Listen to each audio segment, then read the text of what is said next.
Terraria has a multitude of weapons and items to choose from, each one going into a different category. In the game there are 4 categories: Melee, Ranger, Magic, and Summoner. Each class serves a different purpose from one another, as well as having different strengths and weaknesses to make them all balanced and unique. The Melee class is the first class in the game. It uses weapons such as swords, boomerangs, spears, flails, and other weapons to dish out incredibly high damage, but are limited to close proximities, unfortunately. The Ranger class uses bows, guns, and other weapons to gun their opponents down from any range. It has amazing stats across the board. Mages are glass cannons that use an assortment of spell tomes, magical stabs, and other insane weapons. No 2 weapons are alike, and they can dish out incredible damage. It's incredibly fun to use.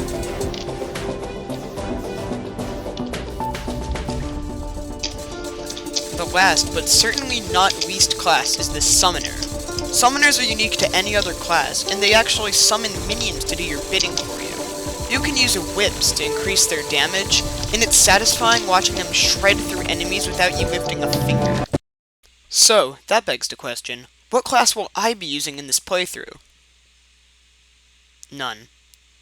I'm not going to use any weapons. What? I know it's a bad decision, but I've been having this idea for a long time now.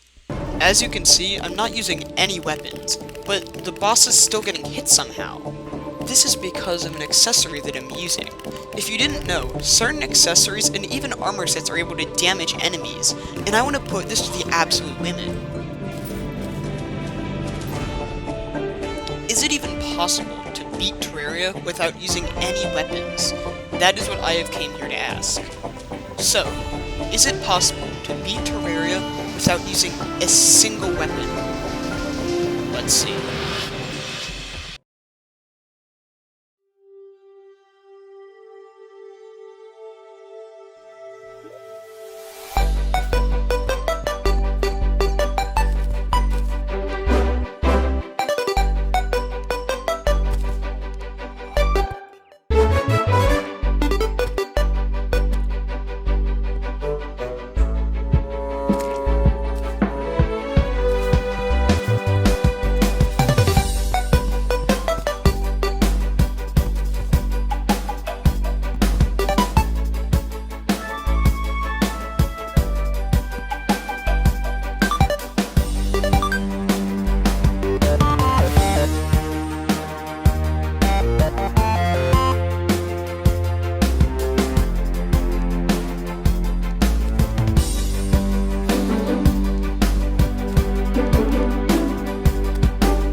Now that I have a crafting table, as well as enough cacti to make a cactus armor set, I am able to damage enemies.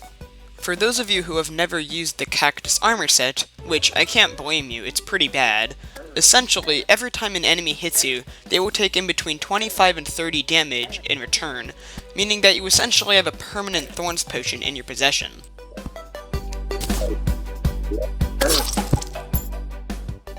Now, although this all sounds dandy, we are playing in expert mode, and more often than not, enemies deal over 30 damage.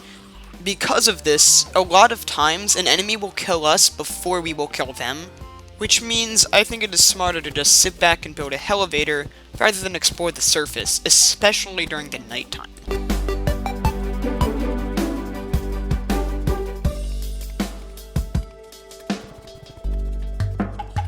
I think I've done this whole early game montage thing long enough, so I believe it's time that we get into the next part of the game.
At this point, I bet most of you are wondering how I'm even gonna kill a boss. I'm using nothing but cactus armor to damage things. I'm struggling against regular enemies. However, I should mention that I'm not limiting myself to these damaging armors and accessories. When proven to be mandatory, I will allow myself to use lava, boulders, and other traps to kill things. But who even is the first boss? Well, look no further than the Royal Menace, the slimy monstrosity, the gelatinous jeepers giver, if you may, the one and only King Slime. King Slime, being a slime, is unique to many other bosses. He is bouncy, buoyant, but most importantly, flammable. Now, why does this matter? Remember when I got that big bucket of lava?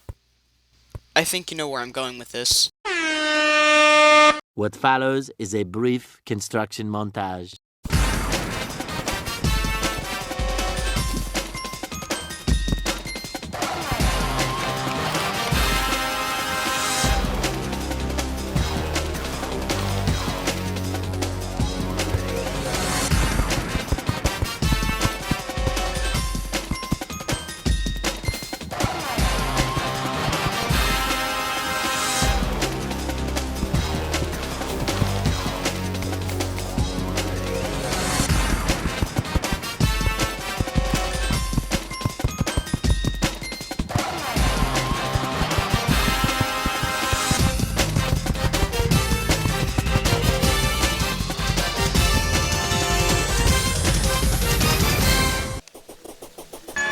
We hope you enjoyed this brief construction montage.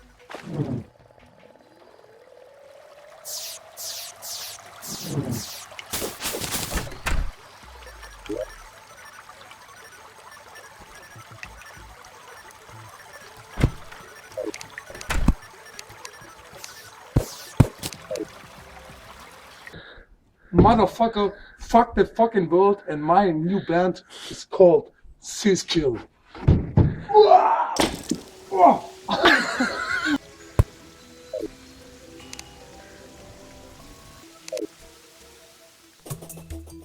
After finally constructing the magnificent weeding pool, I thought it was about time I faced my first boss, King Slime. Of course, to summon such a magnificent beast, you need only the highest class of summons. In combination of a golden crown and a few measly gel, I am able to summon the beast. However, to create it, we have to go to a Crimson Altar, which is found in the Crimson biome, the most dangerous biome in the game, at least at my current state. So, if I plan to do this without dying a ton, I'm gonna have to get in and out of there as fast as possible.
Now that I finally had a slime crown in my possession, it was about time for me to kill the King Slime.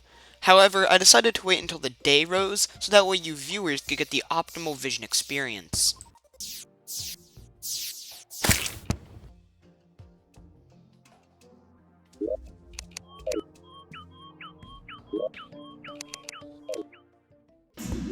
Although I did break the Crimson Heart solely for the purpose of getting a goblin army, I wasn't expecting it to come right afterwards.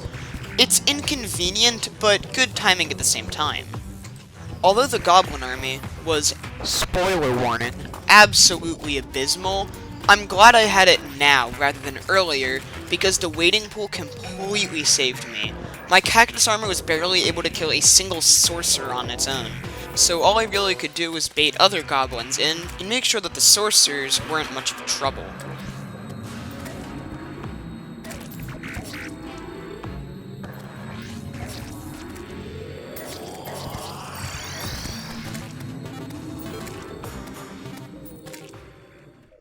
So without further ado, here's the King Slime fight.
Now, I never really explained why I'm playing the game on Expert Mode.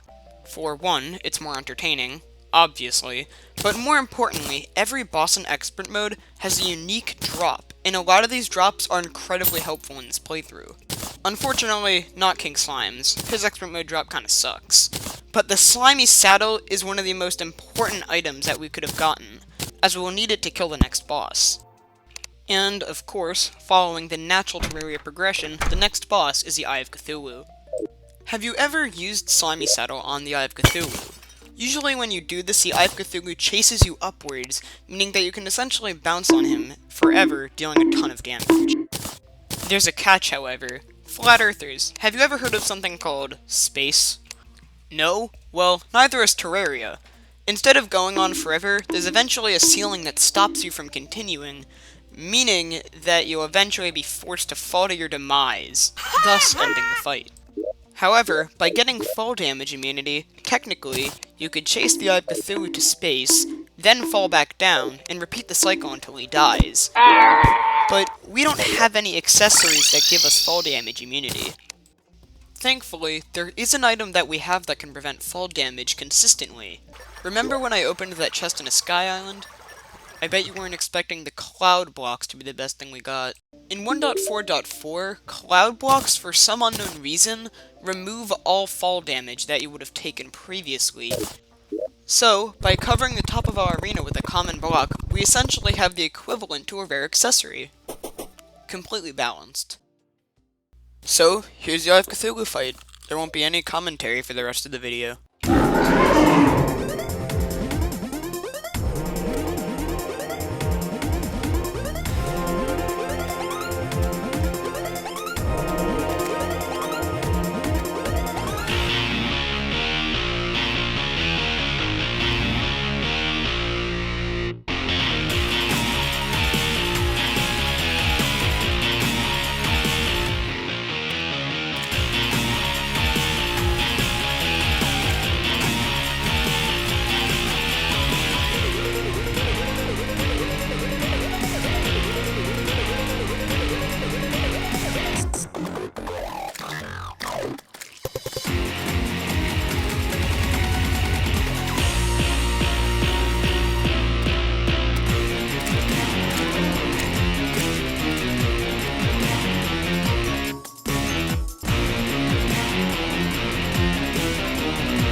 And that's the end of the video. Thank you all so much for watching. This might have been my favorite video to edit of my entire channel. I can't promise when part 2 comes out, but it definitely will come out in the near future. So, if you want to see it, like and subscribe, and have an amazing day.